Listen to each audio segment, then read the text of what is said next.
देखिए हर खबर यहीं पर। सब्सक्राइब कीजिए TV9 भारतवर्ष। हमारी टीम महिला के परिवार को लेकर उस अस्पताल के लिए निकली जहां सब कुछ बेहतर होने का दावा था, लेकिन पहली मायूसी भी वहीं पर मिली। वक्त वो नहीं था, लेकिन दर्द वही था, बेबसी भी वही थी।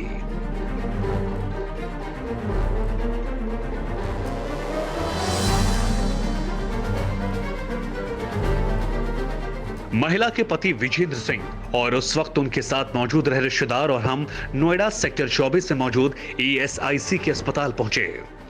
इस अस्पताल में करीब 1 घंटा उस महिला ने गुजारा था, लेकिन ना तो उसे यहां पर इलाज मिला और ना ही कोई सुविधा।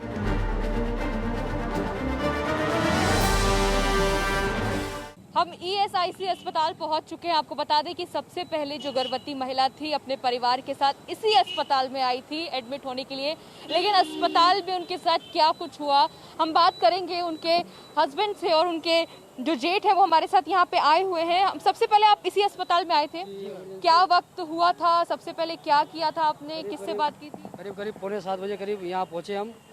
6 बजे घर से निकले थे, सीधा गए अंदर गाड़ी लेके। वहाँ इमरजेंसी है, वहाँ 8-10 सीढ़ी है। उस टाइम नॉर्मल थी वो, बस सिर्फ उसको पेन हो रहा था बच्चे के लिए। वो 8-10 सीढ़ी चढ़ के भी गई, कोई ये नहीं कि व्हीलचेयर में गई है, चढ़ के गई है सीढ़ी। अंदर इमरजेंसी में पहुँचे हैं। उसके बाद भाई मेरा अंदर लेके गया है, बाकी घटना आप इनसे पूछ सकते हैं। मैम रवैया तो इतना बेतुका था कि कुछ कह नहीं सकता। उन्होंने बोला कि इसके जो वहाँ पर गार्ड थे कि जाके उसको बुला के लाओ, इसके हस्बैंड को। मैं गया तो मेरे को छोड़ते बोलती है क्या हुआ इसे, तू क्यों लाया यहाँ पर, मरवाने लाया यहाँ पर, तुझे दिख नहीं रहा कोविड-19 चल रहा है, इसको क्या करना है? और तू मतलब मेरे से ऐसे ऐसे बदतमीजी कर रही है। और मेरी वाइफ जो है उन्हें उसको सांस लेने में प्रॉब्लम हो रही थी, तो उन्होंने हल्का सा मास्क नीचे कर लिया। तो मेरी वाइफ को ये बोला मास्क ऊपर कर ले, चाटा मारूंगी मैं, चाटा आपने हाथ से ऊपर कर इसे। थी आप जब 5 तारीख को आए थे तो कितनी देर के लिए वो यहाँ पर थी? मैम हार्डली 1-1.5 के घंटे बाद क्या कहा गया? फिर एक आ गया तुम इसे सरकारी अस्पताल सेक्टर 30 ले जाओ। उन्होंने एक एम्बुलेंस प्रोवाइड कराई, आधे घंटे के अंदर वो हमारे पास एम्बुलेंस आई, वो सेक्टर 30 ले गए और उन्होंने वहीं पर वो हमें एम्बुलेंस के बाहर ही छोड़ दिया।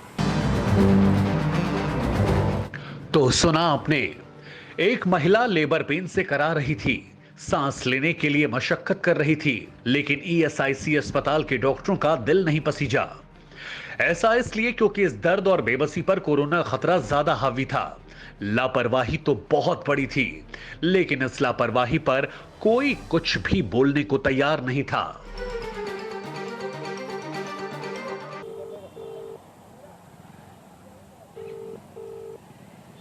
हेलो, क्या मेरी ESIC के डायरेक्टर से बात हो रही है?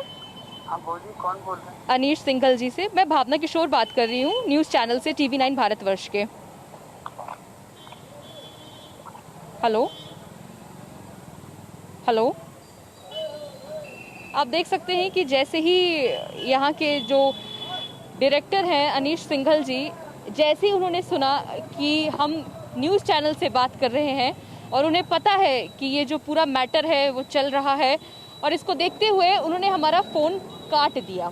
दुर्भाग्य ये था कि गर्भवती नीलम सांस नहीं ले पा रही थी और जिला अस्पताल से बिना इलाज के ही परिवार को उसे शिवालिक अस्पताल ले जाना पड़ा। ना तो एम्बुलेंस मिली, ना ही कोई सुविधा। परिवार एक ऑटो से ही उन्हें शिवालिक अस्पताल लेकर पहुंचा। वक्त करीब 10:30 बजे का था। ये वही अस्पताल है जहां पर एक बेबस परिवार को बेरुखी झेलनी पड़ी। ये अस्पताल भी एक महिला और उसके गर्भ में पल रहे बच्चे की मौत का जिम्मेदार बन गया। अब तक के अस्पतालों में सिर्फ शिवालिक अस्पताल ही एक ऐसा अस्पताल है जिसने सफाई दी, अपना पक्ष रखा, लेकिन ये पक्ष कितना मजबूत है इसका आकलन आप खुद ही कर लीजिए। बलराज जी से बात हो रही है, ESIC DMS। हाँ जी। सर मैं भावना बात कर रही थी न्यूज़ चैनल से TV9 भारतवर्ष से। हाँ जी। सर ये परसों शुक्रवार को एक जो केस आया था आपके पास, जो नीलम महिला का नाम है, जो गर्भवती थी। मैडम जो उसको पेशेंट को 8 महीने की उसकी प्रेगनेंसी थी, उसको साथ में कंडीशन थी, उसको एक्लेम्पशिया बोलते हैं जी।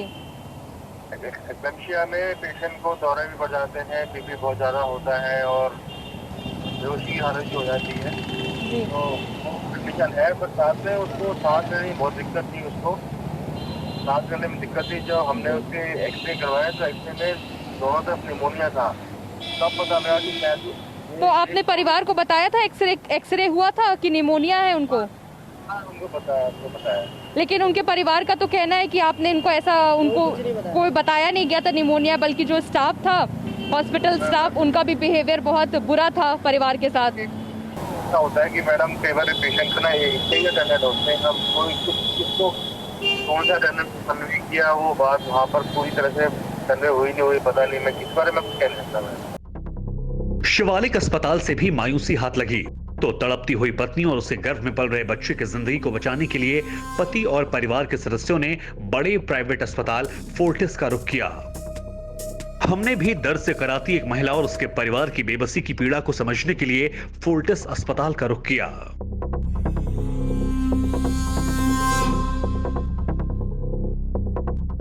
ये वही फोर्टिस अस्पताल है जहां उस दिन नीलम और उसका परिवार सुबह 6 बजे से धक्का खाने के बाद 11 बजे पहुंचा था। हम पहुंच चुके हैं जिला अस्पताल गौतम बुद्ध नगर के। आपको बता दें, ये परिवार उस पहले अस्पताल से ईएसआईसी के बाद वो यहाँ पर पहुंचा था, जिला अस्पताल। अब जब यहाँ पहुंचे तो यहाँ आपको किस तरह से परेशानी हुई, किस तरह का रवैया हॉस्पिटल की तरफ से रहा, हमने सुना अभी। जिस तरह से ईएसआईसी के जो डीएमएस थे वो हमसे बात कर रहे थे, उनका क्या कुछ रवैया था। अब जब आप इस अस्पताल में पहुंचे, करीब कितना बज रहा था उस वक्त घड़ी में, और यहाँ पर क्या कंडीशन आपकी वाइफ की हो गई थी जब आप 1 घंटा वहाँ पे ईएसआईसी में रह चुकी थी, और जिस तरह की परेशानी हुई, फिर यहाँ आने के बाद किस तरह का रवैया रहा, और आप क्या सोच के यहाँ पर आए थे?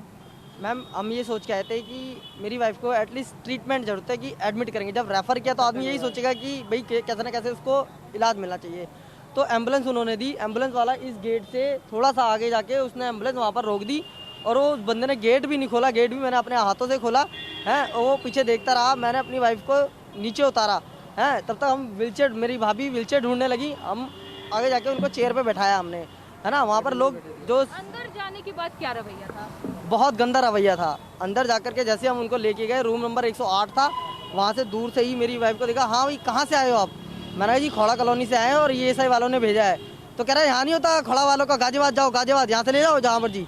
उन्होंने बस इतना कहा। तो हम कंडीशन इतनी खराब थी तो भी ऐसा बोला? बिल्कुल, बस दूर से ही देखा, जैसे कमरे में 8-10 फीट होगा, इतनी दूर से कुछ नहीं, पास आके तक का नहीं देखा कि हाँ बंदे क्या। मेरी वाइफ यूं कर रही थी कि सांस मेरे को चाहिए, हाँ, लेकिन कोई भी रिस्पॉन्स नहीं दिया। परवाह देश की, सोमवार से शुक्रवार रात 10 बजे TV9 भारतवर्ष पर।